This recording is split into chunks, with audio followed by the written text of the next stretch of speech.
Kebawah Duli Yang Maha Mulia Paduka Seri Baginda Sultan Haji Hassan Al-Bolkiah Muizzaddin Wad Daulah, Ibni Almarhum Sultan Haji Omar Ali Saifuddin Sa'adul Khariwaddin, Sultan dan Yang di-Pertuan Negara Brunei Darussalam, telah berkenan menghantar titah perutusan tahniah kepada Kebawah Duli Yang Maha Mulia Raja Abdullah II Ibni Al-Husain, Raja Jordan, dan ahli kerabat diraja serta kerajaan dan juga rakyat Jordan bersempena dengan Hari Kemerdekaan negara tersebut.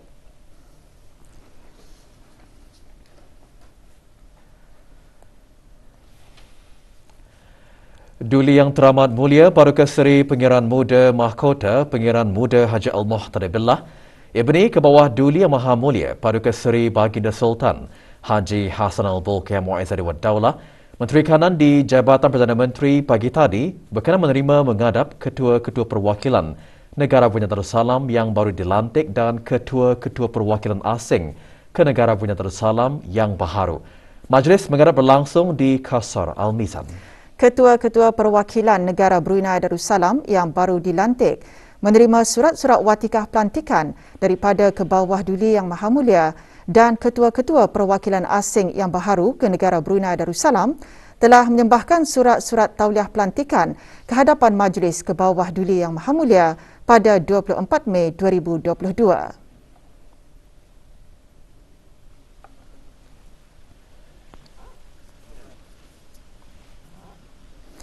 Duli Yang Teramat Mulia mula-mula berkenan menerima menghadap Tuan Yang Terutama Pengiran Haji Sahari bin Pengiran Haji Saleh, Duta Besar Istimewa dan Mutlak Negara Brunei Darussalam ke Thailand, dan Tuan Yang Terutama Wan Hatfi Lutfan bin Haji Abdul Latif, Duta Besar Istimewa dan Mutlak Negara Brunei Darussalam ke Republik Demokratik Timur Leste.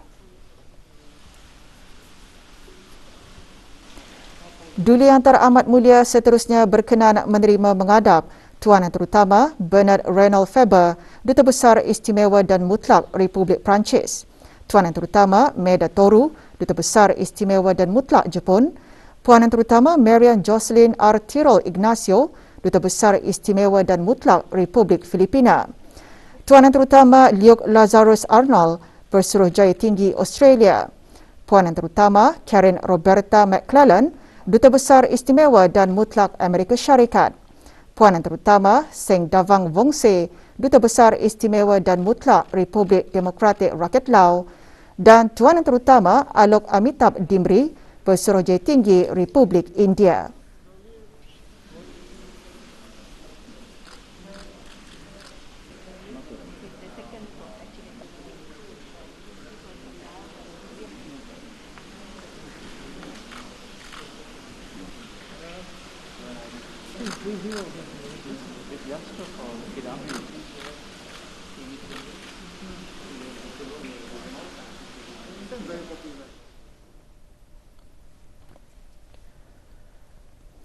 $132 dos pertama vaksin COVID-19 diberikan kepada kanak-kanak berumur 5 hingga 11 tahun pada 24 Mei yang membawa jumlah keseluruhan pemberian vaksin dos pertama kepada 79.1%.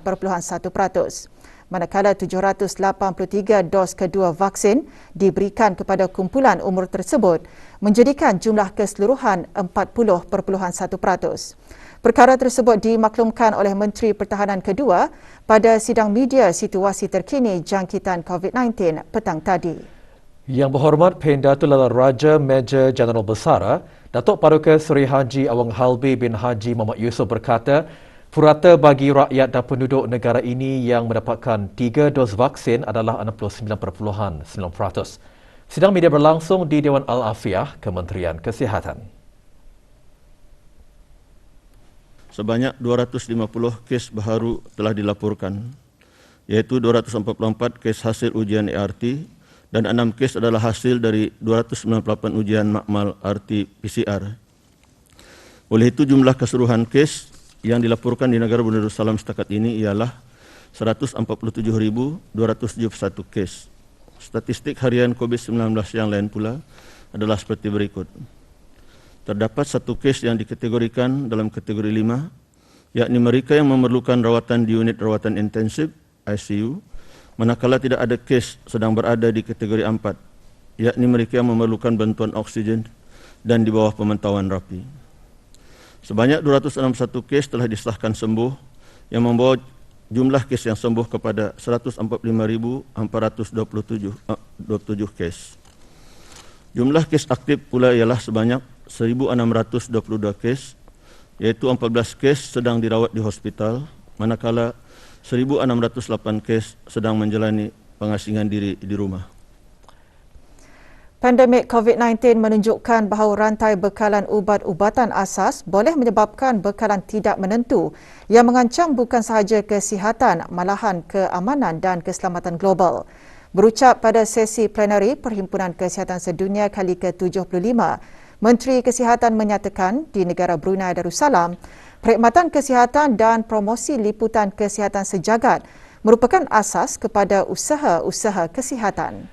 Dengan tema kesihatan dan keamanan, keamanan untuk kesihatan, perhimpunan diadakan di Geneva, Switzerland sehingga 28 Mei 2022.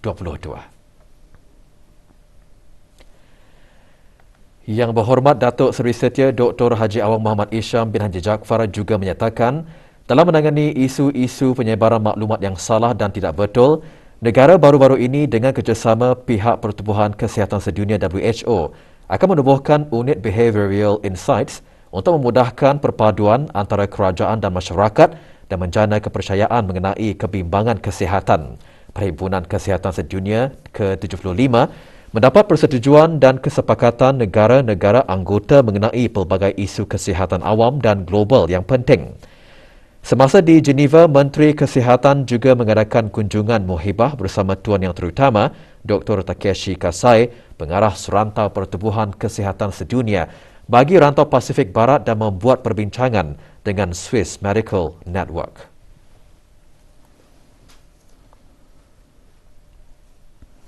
Sempena 60 tahun penubuhan institusi fatwa di negara Brunei Darussalam, Jabatan Mufti Kerajaan Jabatan Perdana Menteri petang tadi mengadakan majlis tahlil khusus bagi ayahanda, bonda dan anak anda ke bawah Duli Yang Maha Mulia Paduka Seri Baginda Sultan dan Yang di-Pertuan Negara Brunei Darussalam, Almarhum Sultan Haji Omar Ali Saifuddin Saadul Khairuddin, Almarhumah Duli Raja Isteri Pengiran Anak Damit dan Almarhum Duli Yang Teramat Mulia Paduka Seri Pengiran Muda Haji Abdul Azim. Majlis berlangsung di Kubah Makam Diraja.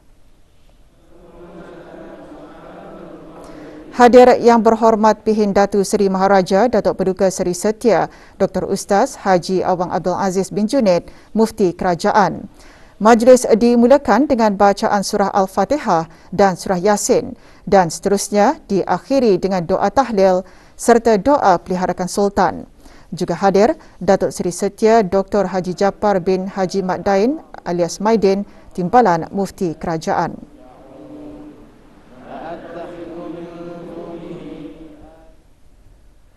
Kementerian Pendidikan, Kementerian Hal Ehwal Agama dan institusi-institusi pendidikan dan pihak berkepentingan lainnya perlu bergabung menggubal kurikulum Usuluddin agar relevan untuk masa kini selain menyediakan buku-buku teks khusus sebagai bahan rujukan.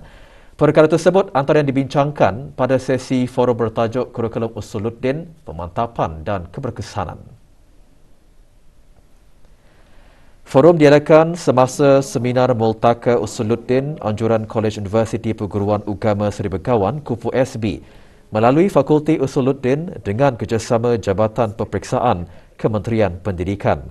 Forum berakhir dengan penyampaian resolusi oleh Dr. Haji Adnan bin Haji Basar, Rais Kupu SB, kepada Awang Haji Rozaidi bin Haji Muhammad Daud, Pegawai Pelajaran Kanan Jabatan Peperiksaan Kementerian Pendidikan. Ilmu Usuluddin dan tadi bincangkannya semalam dan berakhirnya acara ini nanti terutama Pembudayaan kain tenunan dalam masyarakat adalah signifikan bagi melestarikan kewujudan khazanah warisan bangsa. Dalam arus globalisasi dan pasca modernisasi ini, kesedaran semua peringkat masyarakat perlu untuk dikukuhkan. Bukan sahaja untuk memelihara warisan tetapi agar budaya tradisi akan terus segar dan hidup. Perkara tersebut antara yang ditekankan oleh Dr. Siti Nurkhalbi binti Haji Wahsal Filah Timbalan Setiausaha Tetap Kebudayaan, Kementerian Kebudayaan, Belia dan Sukan selaku salah seorang pemakalah pada sesi ke-15 Siri Kongres Antarabangsa Bahasa, Sastra dan Budaya Melayu sempena Bulan Bahasa. Kongres Anjuran Dewan Bahasa dan Pustaka Brunei melalui bahagian pembinaan dan pengembangan bahasa ini diadakan pagi tadi secara dalam talian. Siri kali ini mengupas aspek budaya dengan tajuk pelestarian budaya tenunan melalui komersialisasi. Alhamdulillah. Terima kasih untuk Seorang perempuan warga negara Brunei Darussalam yang bekerja sebagai ejen bebas dijatuhi hukuman penjara selama 12 bulan selepas didapati bersalah oleh Mahkamah Magistrate atas 4 pertuduhan di bawah bab 6(c) Akta Pencegahan Rasuah Penggal 131 iaitu bagi kesalahan mengemukakan dokumen yang mengandungi keterangan palsu kepada Jabatan Imigresen dan Pendaftaran Kebangsaan. Siasatan yang dijalankan oleh Biro Mencegah Rasuah BMR mendapati defendant Alina binti Muhammad Arifin telah menawarkan kepada 4 orang warga asing dari Indonesia dan Filipina yang memegang pas lawatan sosial untuk mendapatkan kad pengenalan hijau untuk mengenakan bayaran antara RM1,200 hingga RM1,800. Setelah menerima bayaran tersebut, defendant kemudian menyerahkan 4 borang permohonan kad pengenalan hijau kepada kerani pendaftaran di bahagian kad pengenalan pintar Jabatan Imigresen dan Pendaftaran Kebangsaan yang mana defendant mengetahui bahawa isu kandungan borang permohonan tersebut menyatakan pemohon tersebut bekerja sebagai pemandu dan pembantu rumah yang mana penyataan tersebut adalah palsu di dalam pengetahuan defendant yang bertujuan mengelirukan Jabatan Imigresen dan Pendaftaran Kebangsaan.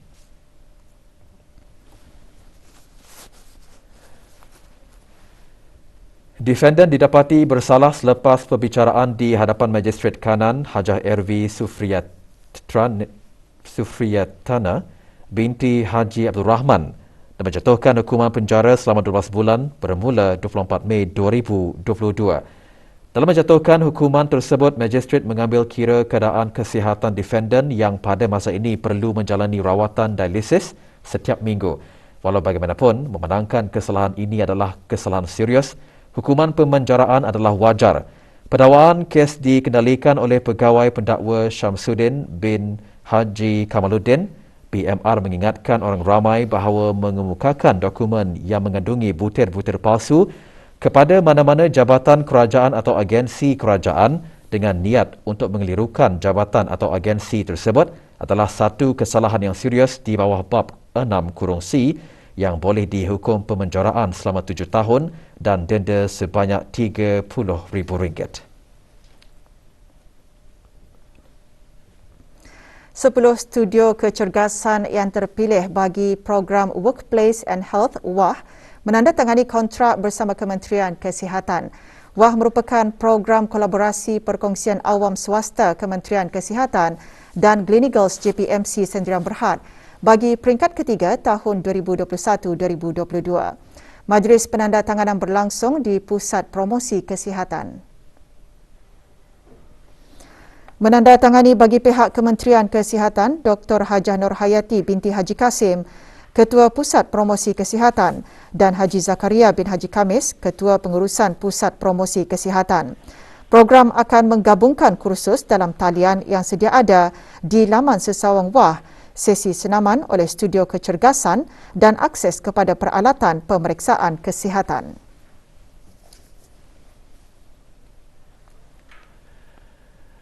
Hub dan Perkhidmatan Perdagangan Halal Antarabangsa IHDHS melakar satu lagi pencapaian ke arah ekonomi halal dengan penandatanganan perjanjian ikatan strategik. Majlis berlangsung petang tadi di Pusat Persidangan Antarabangsa Berakas. Penandatanganan dibuat antara Majubina Enterprise, Ikatan Pengusaha Muslimah Indonesia, Corolido Group Brunei, Auni Eksklusif, Cerita Fabriku Sdn Berhad, Perusahaan Mazroni BKP dan rakan-rakan serta The Gentleman Stitch. Dengan penandatanganan tersebut akan menyediakan pakaian yang mematuhi syariah untuk pasaran tempatan dan ekspor.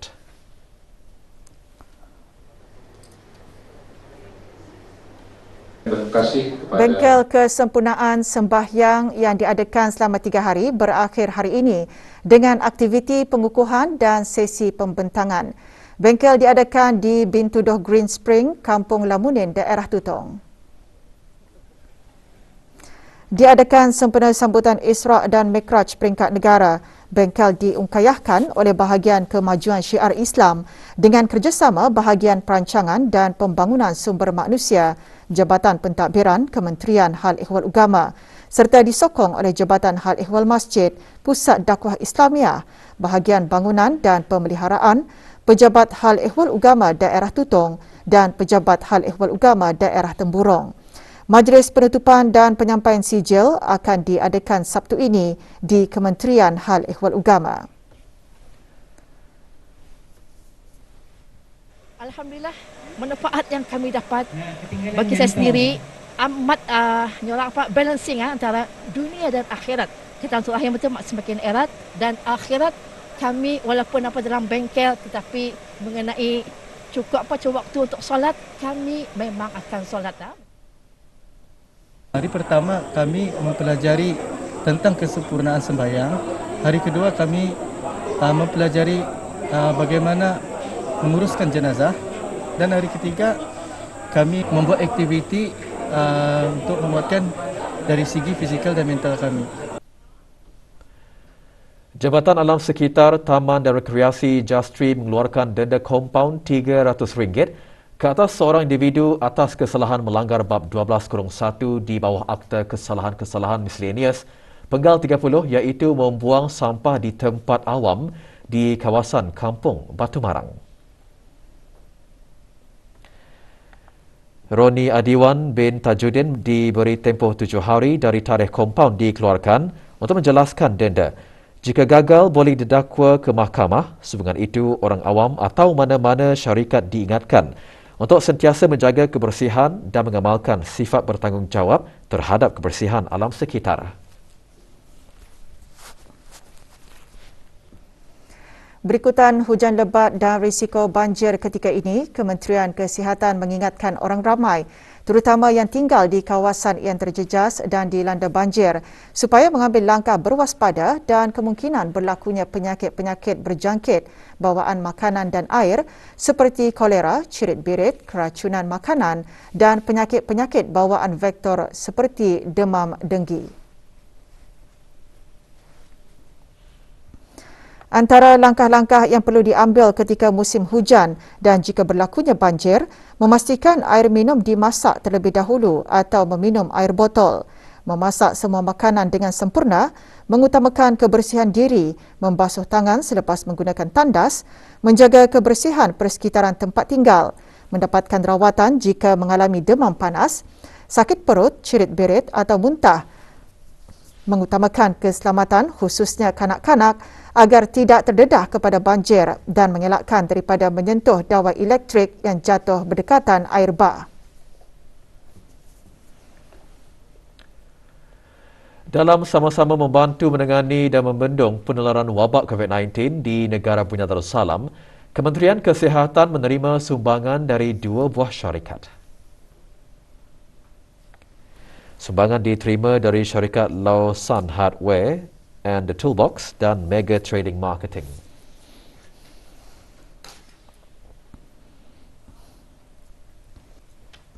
Berita sukan, undian pusingan kelayakan Piala AFC bawah 17 tahun dan bawah 20 tahun. Skuad negara Brunei Darussalam berada di dalam kumpulan J bagi pusingan kelayakan Piala AFC bawah 17 tahun di Bahrain. Pasukan negara akan berentap dalam kumpulan tersebut bersama dengan Republik Korea, Uzbekistan dan juga Sri Lanka. Sementara itu, skuad negara Brunei Darussalam bawah 20 pula diundi berada di kumpulan J pusingan kelayakan Piala Asia bawah 20 bersama-sama dengan Emirat Arab Bersatu, Republik Islam Iran dan Republik Kyrgyzstan.